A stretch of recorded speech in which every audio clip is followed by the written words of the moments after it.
Si vous avez le TDAH et pensez qu'aujourd'hui il est impossible de trouver des solutions pour mieux vous concentrer, mieux vous organiser et surtout réussir à avancer sur vos projets sans vous laisser distraire, soyez attentifs. Oui, les solutions existent et je vais vous donner l'exemple d'une personne qui a réussi malgré ça à enfin retrouver une vraie progression et une vraie fluidité dans son organisation. Alors, le TDAH, je précise que c'est oui, c'est comme ça le dit, c'est un trouble du déficit de l'attention avec ou sans hyperactivité, qui fait que ça doit être détecté par un professionnel de santé. Il y a un test officiel que vous devez faire. Donc, rapprochez-vous d'un vrai professionnel pour savoir si vous avez le TDAH ou pas, et non pas juste les tests qu'on voit sur Internet. Et je précise, vu que je parle beaucoup de multipotentialité, c'est deux sujets différents. TDAH, on parle de trouble, on parle d'un point justement quelque part un peu neuroatypique, mais alors que la multipotentialité, c'est un trait de caractère et de comportement, c'est deux choses différentes. J'ai fait un article complet dessus. Je vous mettrai les ressources en descriptif si vous voulez voir l'article. C'est pas le sujet ici. On va parler du TDAH. Justement, vous, si vous l'avez, je parlais d'une cliente que j'ai eue récemment qui m'a dit en fait qu'elle a longtemps hésité à travailler avec moi parce qu'elle s'est dit j'ai essayé plein de méthodes de productivité, on me parle de time blocking, on me parle de Pomodoro, etc. Mais moi, avec mon TDAH, j'y arrive pas.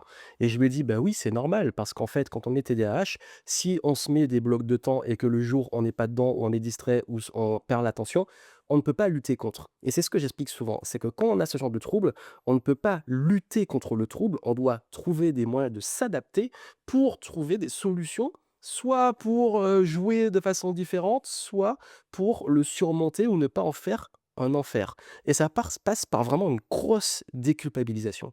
Je crois que le gros travail que je fais avec les personnes qui ont le TDAH, c'est d'abord de déculpabiliser. De se dire: «Bah, OK, si je suis comme ça, je vais arrêter de me dire que, je suis nul pour me concentrer, je suis nul pour m'organiser. Non, OK, j'ai ça maintenant, concrètement, qu'est-ce que je fais?»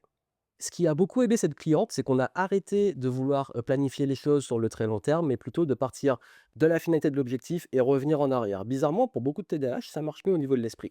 On a arrêté le time blocking pour passer aussi sur des solutions beaucoup plus utiles, qui sont le fait de se dire: «OK, on va prendre différents types de tâches, mais par contre, selon l'humeur du jour, tu vas les agencer selon ton énergie du moment».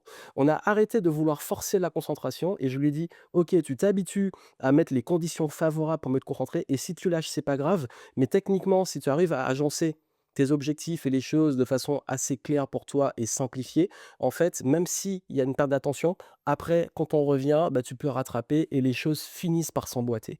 Plein de micro-adaptations comme ça qui ont permis justement de sortir de cette culpabilité et de cette lutte contre soi et de trouver des solutions qui lui ont permis d'avancer.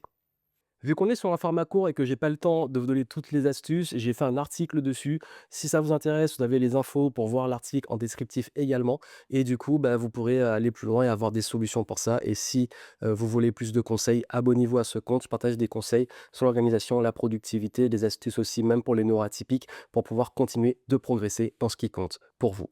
Et si vous connaissez quelqu'un que ça peut aider, taguez-le ou partagez auprès de cette personne.